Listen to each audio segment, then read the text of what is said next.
Hi friends. ஒரு நாள் நான் ரீல்ஸ் பண்ணிட்டு இருக்கப்ப எனக்கு ஒரு கால் வர சவுண்டு கேட்டுச்சு. அட யாருன்னு பார்த்தா, அட நம்ம ஆளு அப்படின்னு சொல்லிட்டு நான் காலை அட்டன் பண்ணேன்.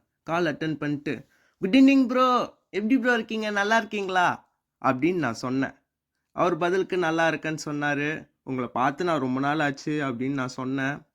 அவர் பதிலுக்கு காமு காப்பின்னு ஒரு படம் இருக்கு, அந்த படத்தோட ப்ரீமியர் ஷோ இன்னைக்கு நடக்க போகுதுன்னு சொன்னாருங்க. உடனே அதை நான் கேட்டு, என்னது ப்ரீமியர் ஷோவா? நான் வந்துடும் ப்ரோ, நான் வந்துடும் ப்ரோ அப்படின்னு சொல்லிட்டு அவருக்கு நான் பாய் சொல்லிட்டேன். பாய் சொல்லிட்டு கொஞ்ச நேரம் நான் யோசித்தேன். காமு காப்பின்னு படம் டைட்டிலே டிஃப்ரெண்ட்டாக இருக்கே, கீமு கீப்பி மாதிரி.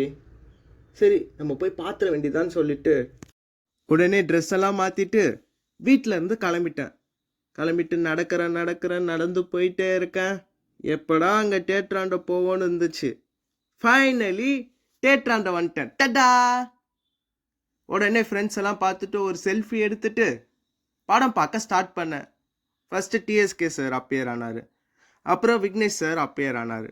ஃபைனலி படத்தோட டைட்டில் கார்டு போட்டாங்க, காமு காப்பி. இந்த பர்டிகுலர் சீனில் சரண்யா மேம் ஆக்டிங் வேறு லெவலில் இருந்ததுங்க. அண்ட் இந்த ரெண்டு பேரோட கெமிஸ்ட்ரியும் சூப்பராக ஒர்க் அவுட் ஆச்சுங்க. அண்ட் பிரியதர்ஷினி அவங்க தான் செகண்ட் ஹீரோயின், அவங்க ஆக்டிங்கும் செம்மங்க. இந்த படத்தை யார் டைரக்ட் பண்ணியிருக்காங்கன்னு பற்றி பார்த்தீங்கன்னா புஷ்பநாதன் ஆறுமுகம் சார், அவர் தான் இந்த படம் டைரக்ட் பண்ணியிருக்காரு. இந்த படத்தோட டியூரேஷன் பற்றி பார்த்தீங்கன்னா 1 hour 37 minutesங்க இந்த படத்தோட டியூரேஷன். இந்த ஜென்ரேஷனுக்கான கரெக்ட் படங்க இது. ஸோ கப்புள்ஸாக இருக்கவங்க கண்டிப்பாக இந்த படத்தை பார்க்கணுங்க.